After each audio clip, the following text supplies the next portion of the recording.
नमस्कार, स्वागत है आपका हमारे इस विशेष बुलेटिन में। मैं हूं रेशमा आपके साथ और मेरे साथ मेरी सहयोगी बीना सिंह। आइए नजर डालते हैं इस वक्त की हेडलाइंस पर। प्रधानमंत्री नरेंद्र मोदी आज विक्टोरिया में सेशल्स के 50वें स्वतंत्रता दिवस समारोह में विशिष्ट अतिथि के रूप में होंगे शामिल। सेशल्स की नेशनल असेंबली को करेंगे संबोधित। राष्ट्रपति मैट्रिक हार्मोनी के साथ भी करेंगे द्विपक्षीय बातचीत।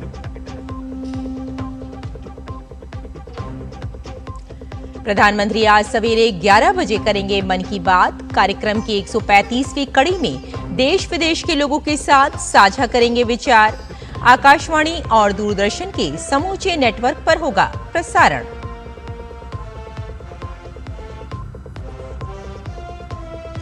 विवादित वीडियो मामले में फिर घिरे पंजाब के मुख्यमंत्री भगवंत मान। डीजीपी से मिलेगा शिरोमणि गुरुद्वारा प्रबंधक कमेटी प्रतिनिधि मंडल।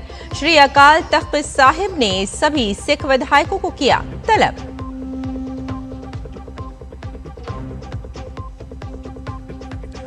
हुर्मुज स्ट्रेट के पास एक और जहाज पर ईरानी हमले के जवाब में अमेरिकी सेना ने लगातार दूसरी रात ईरान के कई ठिकानों पर की बमबारी। तनातनी के बीच दोनों पक्षों के बीच आज से स्विट्जरलैंड में बातचीत का अगला दौर हो सकता है शुरू।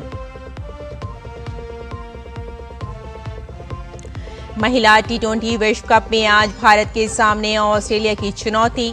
भारत की नजर जीत के साथ सेमीफाइनल में जगह बनाने पर।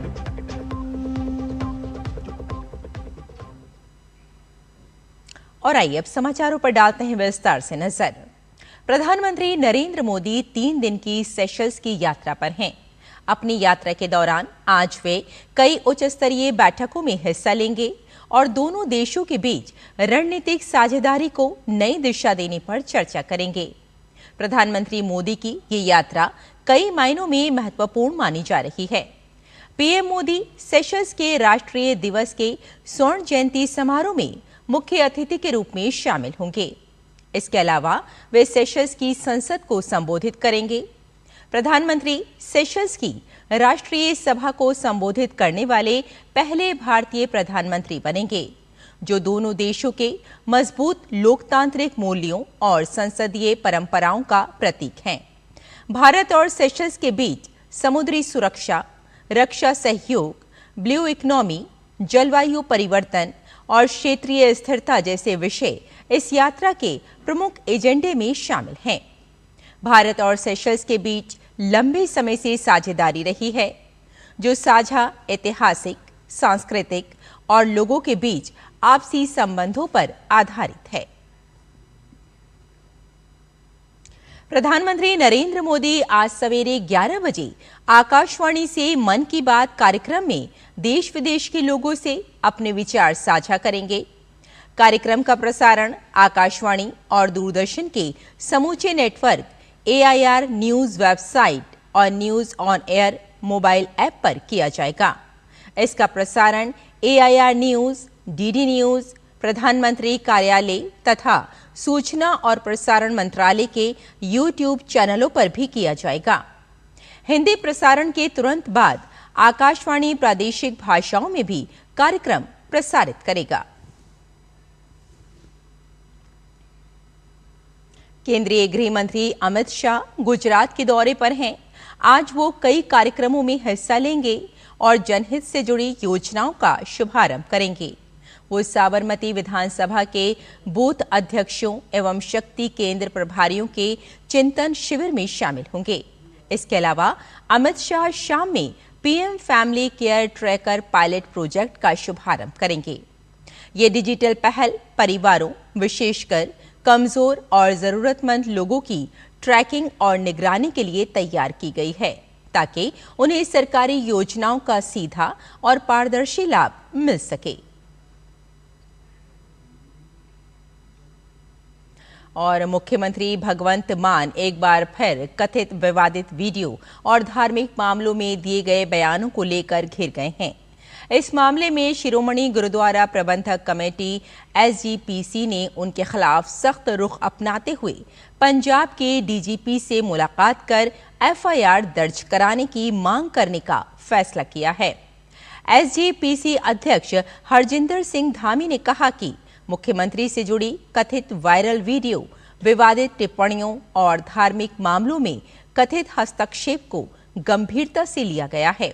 उन्होंने बताया कि सिख गुरुओं की तस्वीरों के साथ कथित बेअदबी के मामलों को लेकर संगत को जागरूक करने के लिए राज्यव्यापी अभियान चलाया जाएगा।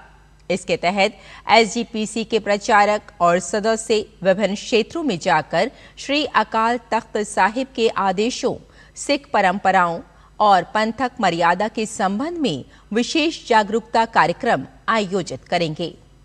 उधर पंजाब सरकार द्वारा बनाए गए बेअदबी कानून को लेकर भी मामला गर्मा गया है।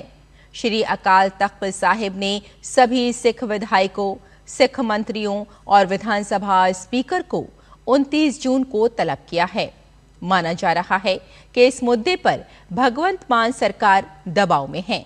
सूत्रों के मुताबिक तलब किए जाने से पहले 28 जून को मुख्यमंत्री भगवंत मान अमृतसर में विधायकों और मंत्रियों के साथ बैठक कर आगे की रणनीति और श्री अकाल तख्त साहिब के समक्ष रखे जाने वाले पक्ष पर मंथन कर सकते हैं।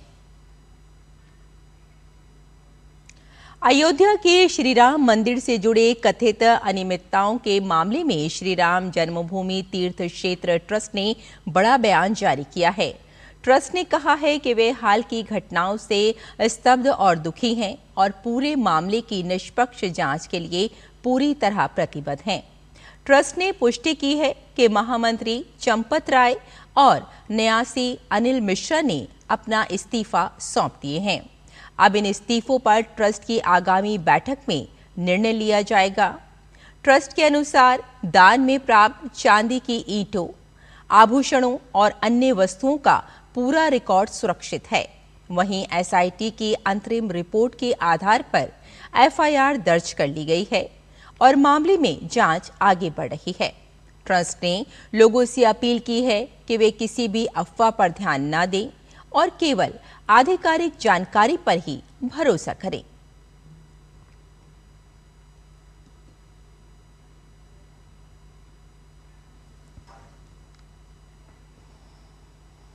और विदेश मंत्रालय ने प्राइवेट टूर ऑपरेटरों के जरिए कैलाश मानसरोवर के नागरिकों के लिए एडवाइजरी जारी की है।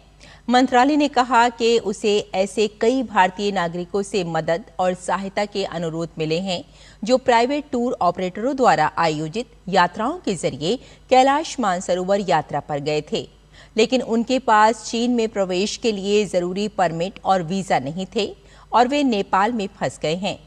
मंत्रालय ने नागरिकों को सलाह दी है कि वे भारत से अपनी यात्रा तब तक शुरू न करें जब तक कि पूरी यात्रा के लिए जरूरी सभी यात्रा दस्तावेज न मिल जाएं। कन्फर्म दस्तावेजों के बिना या जरूरी दस्तावेज मिलने की उम्मीद में यात्रा शुरू करने से फंसने की संभावना बढ़ जाती है। इसके साथ ही मंत्रालय ने तीर्थ यात्रियों को ये भी पक्का करने की सलाह दी है कि उनका टूर ऑपरेटर ठीक से रजिस्टर्ड और अधिकृत हो। और पश्चिम एशिया में जारी संघर्ष के बीच स्ट्रेट ऑफ होर्मुज में तनाव एक बार फिर गंभीर स्तर पर पहुंच गया है। अंतिम युद्ध विराम समझौते के कुछ ही दिनों बाद क्षेत्र में समुद्री हमलों और सैन्य जवाबी कार्रवाइयों की श्रृंखला तेज हो गई है। शनिवार को एक पनामा ध्वज वाले टैंकर पर ड्रोन हमले के बाद स्थिति और बिगड़ गई, जिसके बाद अमेरिकी सेंट्रल कमांड ने ईरानी ठिकानों पर नए हमलों की पुष्टि की। अमेरिकी राष्ट्रपति डोनाल्ड ट्रंप ने कड़े शब्दों में चेतावनी देते हुए कहा कि यदि हालात नहीं सुधरे तो ईरान के खिलाफ सैन्य कार्रवाई और अधिक बढ़ाई जा सकती है। वहीं ईरान की सरकारी मीडिया IRIB ने दक्षिणी क्षेत्र सिरिक में विस्फोटों की आवाजों की पुष्टि की है। हालांकि विस्तृत जानकारी नहीं दी गई है। ब्रिटेन की समुद्री सुरक्षा एजेंसी UKMTO ने भी टैंकर पर हुए हमले की पुष्टि करते हुए कहा कि जहाज का ब्रिज क्षतिग्रस्त हुआ है, लेकिन चालक दल सुरक्षित है। इसी बीच दोनों देशों के बीच आरोप प्रत्यारोप तेज हो गए हैं और खाड़ी क्षेत्र में नौवहन सुरक्षा को लेकर अंतर्राष्ट्रीय चिंताएं बढ़ गई हैं। स्ट्रेट ऑफ हुर्मुज में जारी ये तनाव वैश्विक ऊर्जा आपूर्ति और तेल बाजारों पर सीधा प्रभाव डाल सकता है, क्योंकि ये दुनिया के सबसे अहम तेल परिवहन मार्गों में से एक है।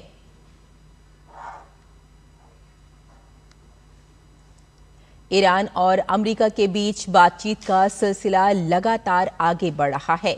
इस महीने की शुरुआत में हुए समझौता ज्ञापन के बाद आज दोनों देशों के बीच वार्ता का अगला दौर स्विट्जरलैंड के बर्गनस्टॉक रिजॉर्ट में आयोजित किया जा सकता है।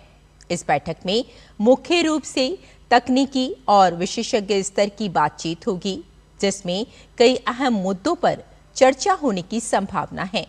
इसी बीच अमेरिकी उपराष्ट्रपति जेडी वेंस के हवाले से एक और महत्वपूर्ण रिपोर्ट सामने आई है, जिसके अनुसार अमेरिका और ईरान के बीच सैन्य स्तर पर एक सीधा टकराव रोधी चैनल स्थापित करने पर सहमति बनी है। इसके तहत ईरान की इस्लामिक रिवॉल्यूशनरी गार्ड कॉर्प्स और अमेरिकी सेंट्रल कमांड के प्रतिनिधियों के बीच दोहा में समन्वय तंत्र विकसित किया जाएगा, ताकि किसी भी संभावित तनाव या टकराव को रोका जा सके। इसके साथ ही खाड़ी सहयोग परिषद और अमेरिका ने भी क्षेत्रीय सुरक्षा, कूटनीति और स्थिरता को लेकर अपनी रणनीतिक साझेदारी को दोहराया है।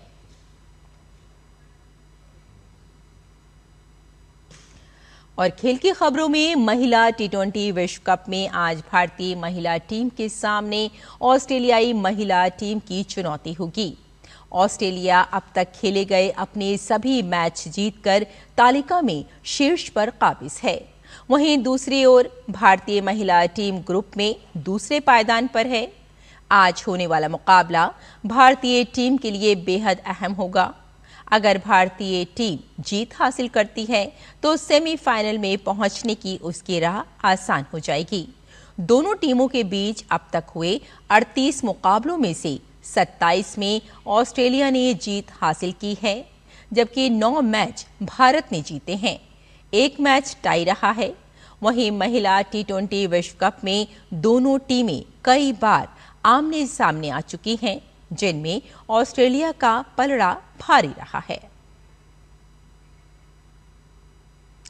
तो हमारे इस विशेष बुलेटिन में फिलहाल इतना ही। मुझे और मेरी सहयोगी बीना सिंह को यही अनुमति दें। नमस्कार।